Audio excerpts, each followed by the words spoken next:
Hello, this is a demonstration of active isolated stretch for quadratus lumborum and the paraspinals in your low back.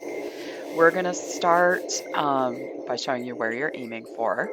You're going to stand with your feet hip width apart, knees soft. The side that you're going to stretch, you're going to rotate that forward, the shoulder forward 10 degrees. Do a side bend, you hold it for 2 counts. Bring it back up, come back to neutral.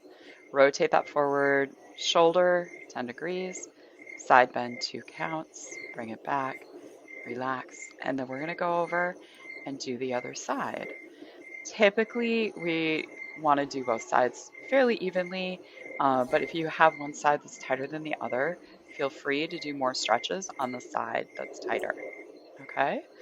If this version of the stretch is just not doing it for you, then we're going to deepen it. You're going to take the leg on the side that you're going to cross, the stretch, cross that foot behind your body, rotate the shoulders forward 10 degrees, side bend 1, 2, bring it up.